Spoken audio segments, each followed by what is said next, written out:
This is the Night Wolf howling at you, and once more we have managed to sneak our way onto Cobra Island, where we see the Cobra Ferret Scout and Cobra Ferret ATV. And right on that cover, that is not a safe way to drive. Just saying. On the side of the box, we get a close up of the ferret driver, trooper, scout. On the back, we see the scout figure with her equipment, which minimum amount, and of course the ferret itself. I think we'll start by pulling out the scout.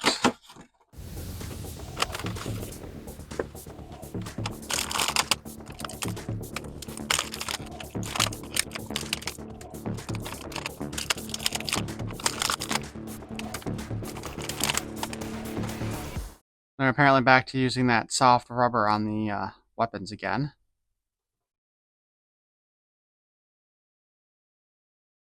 Just for a quick comparison, the Cobra Ferret Scout is based on the Cobra Valkyrie body, just painted differently. But also does have some different equipment. Here we have a thigh or a ankle holster for her knife, but she does have the same thigh holster and belt as the Valkyrie did.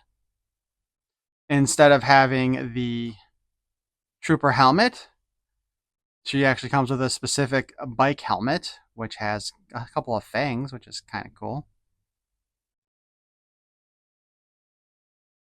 And instead of the harness on the top there, she's got a full kind of body armor, the sort of thing you will see when you see somebody doing like motocross. Weapon-wise, she does come with the same weapon, so we have two duplicate pistols.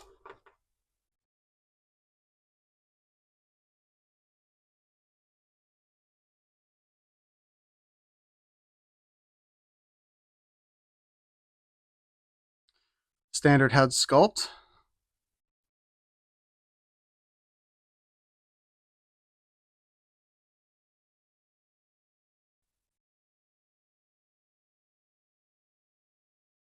The helmet putting it on is kind of a snug fit, but there we go.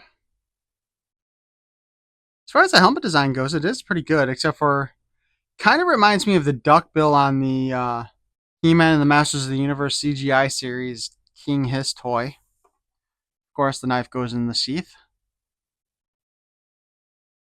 Articulation-wise, we've got the G.I. Joe chicken neck going on.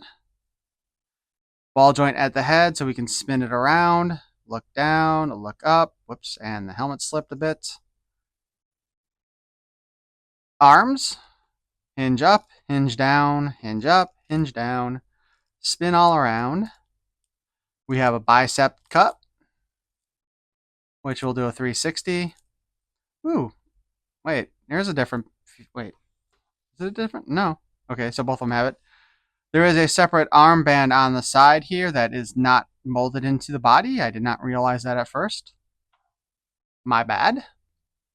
We got the double jointed elbow. We have a spin at the wrist and the standard G.I. Joe up and down articulation on the wrist.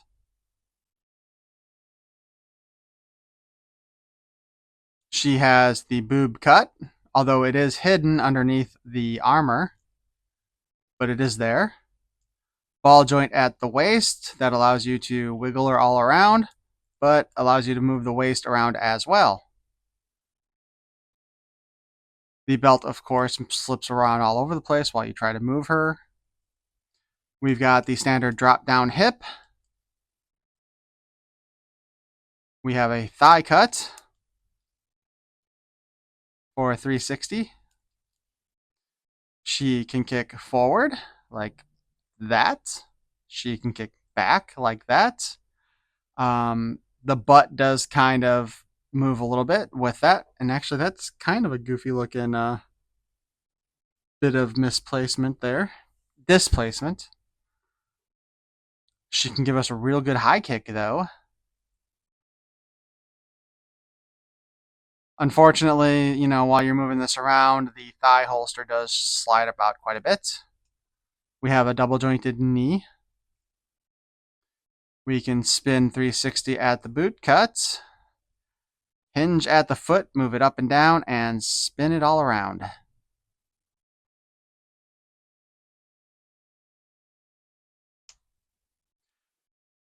The helmet is on there really well, apparently, and the head just popped off when I tried to take the helmet off.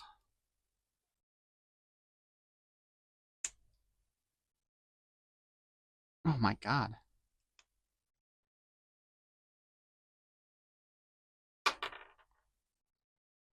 So, to note, you have to make more of an effort to get the helmet off.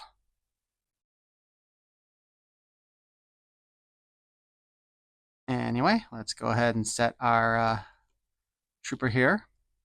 Now, the thing with the scout trooper, though, the ferret scout. The thing with the ferret scout is that she is a gray I should say the original Cobra vehicle driver for like the Cobra Stinger was a gray version of a trooper. So that's kind of what they did here, was gave us a gray version of the Valkyrie, the female trooper, as the driver of the ferret.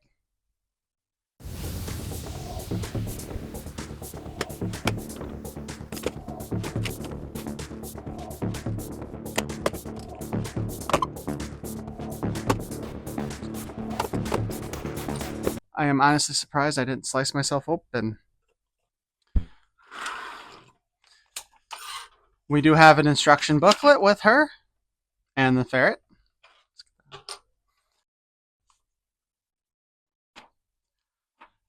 It also tells you how to put the ferret together.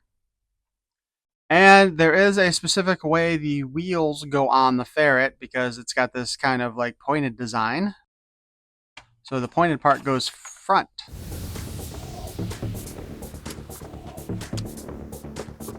Well, that didn't go well, did it? So we have a mushroom peg here. Make sure we snap it in place. I have a feeling that this is not going to be particularly easy to get off. Here, this one goes on this side.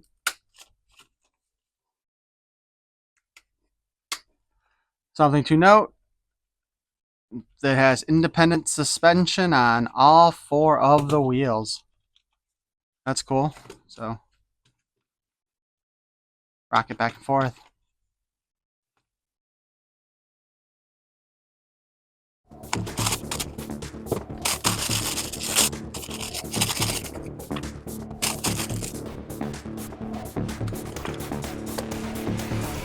On this front part, this guard, we have 2 holes. And then here we have kind of like the bar. It's got the hook for the hinge winch on it, and this has the actual winch. So it kind of makes it look like something that might work, but doesn't. But these 4 pegs go into here. But before you do that, you need to slide these pegs through the holes there. Like that.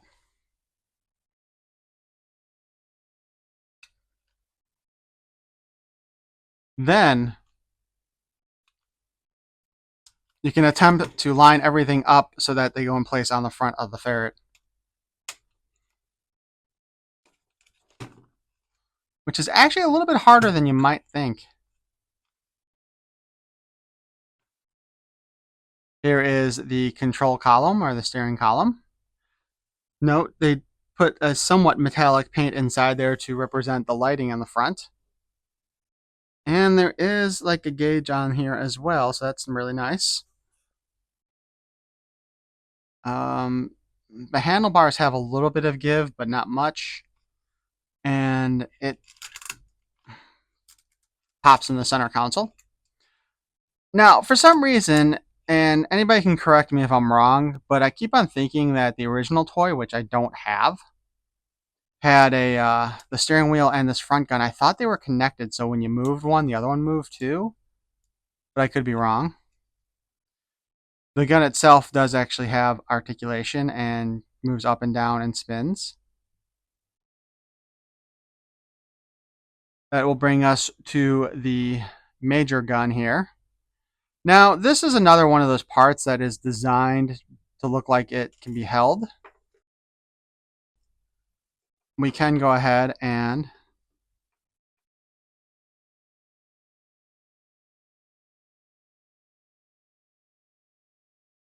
put it in the hands of our trooper, our scout. I'm going to get that wrong the entire time, aren't I? So she can kind of shoot it like this if she wants. Not the best looking thing they could have done, though. I'm not sure what this obsession is with the classified series and making every like large item gun removable and handheld. But I don't think it's necessary. But to go with this, we have this little piece here, which has a peg and a grip. Stick the peg in here, like so. And that will attach to these bars here on the ferrets. Technically, you could do it on either side, but traditionally it goes onto this side. Snaps like that. And then when we go to pull it off, the grip here is strong enough to keep the peg there. So again, you can pull it off and use it as a handheld. It has the ability to rotate up and down like this and side to side.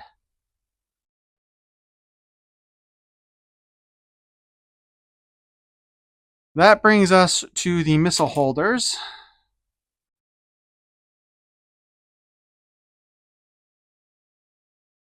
Which you'll note the pegs on here, this is smaller than this. That lets you know where they go in. Because on the side here, that's got the larger hole in it than the missiles do. Which we'll go over that in a moment, because those are the dumbest design. And we will put the details on the top. So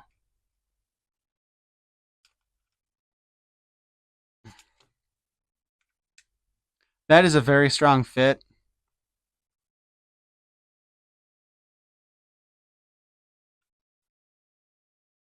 That holds on there much better than the missile holders for the trouble bubble. Now, this is quite possibly the stupidest design for a missile system that I've ever seen. Out of all the stuff that Classified does, this is something that could have used improvement. Now, the missile does grip on here like this, but please, class, tell me if you see the problem with this design. I'll give you a moment to think about it.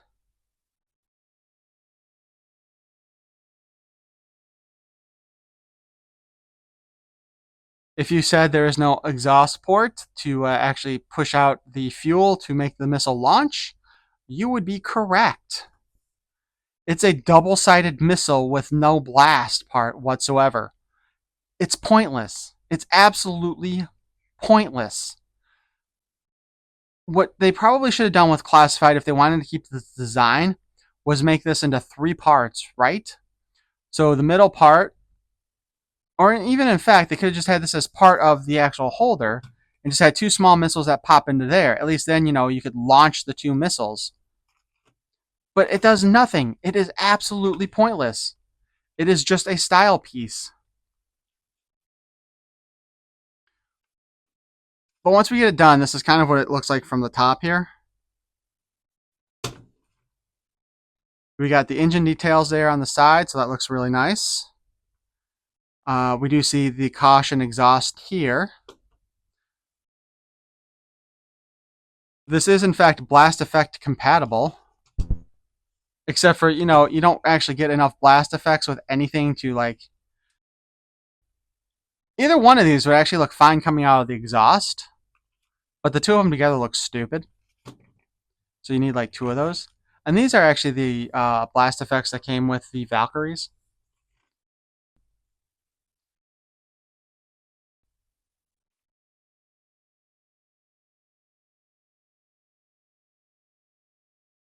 Oh my god.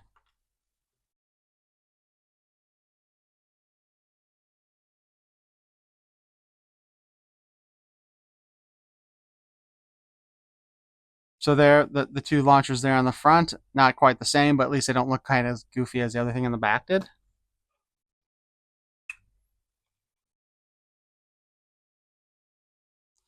We can put something up there. One of the issues though is with this design, because on both the front gun and the side gun here, it's got this little added detail. I'm not sure how well that's going to come up, but you see the little bumps there. That's what keeps on keeping it from going all the way into position.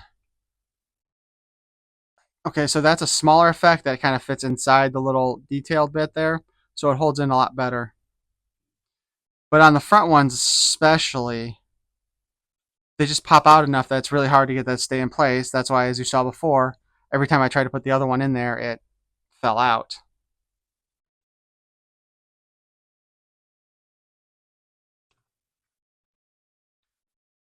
Now, of course, let's get our Ferret Scout.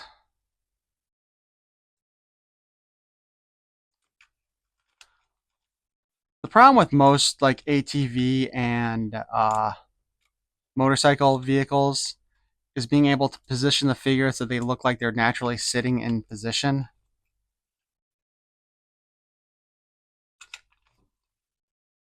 With having their butt sitting down.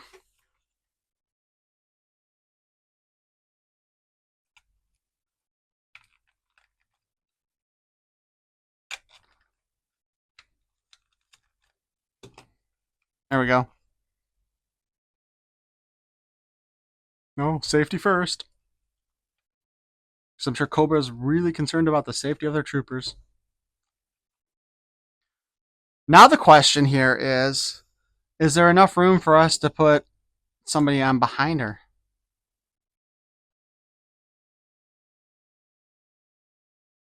Theoretically, we should be able to. ATVs are generally designed to hold two people.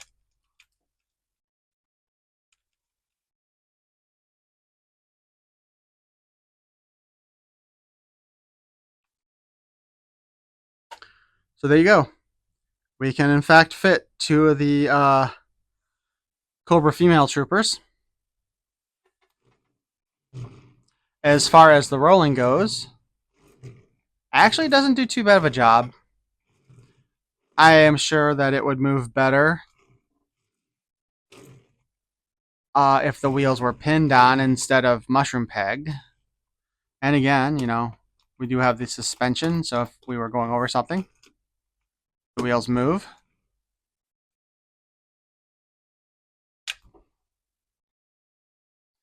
And if you got a seat partner,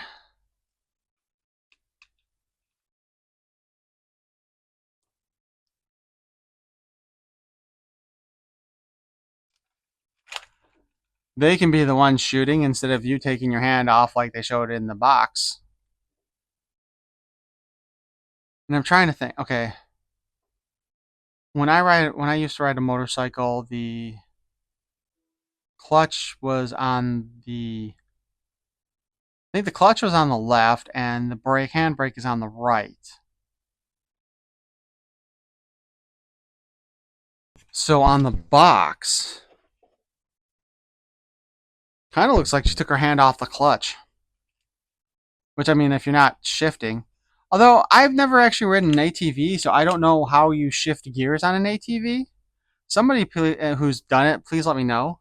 Is there like a foot pedal or a foot switch, or is it something else?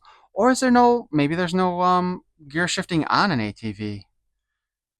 Maybe it is just two brakes, a front brake and a rear brake on the handles. But anyway,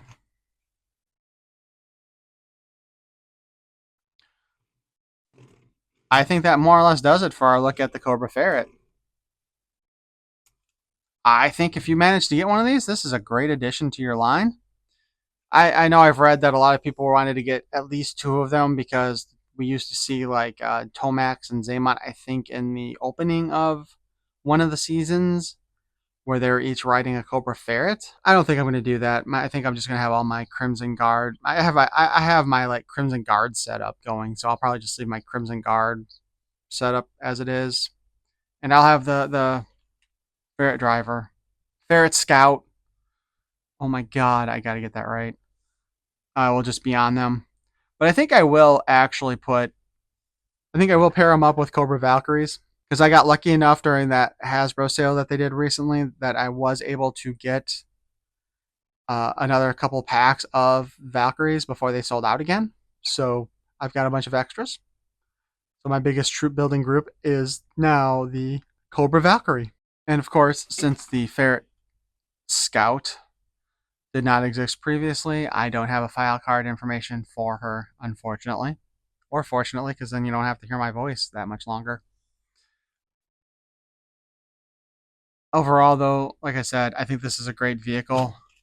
They did a good job on the details here. Granted, the undercarriage, not so interesting.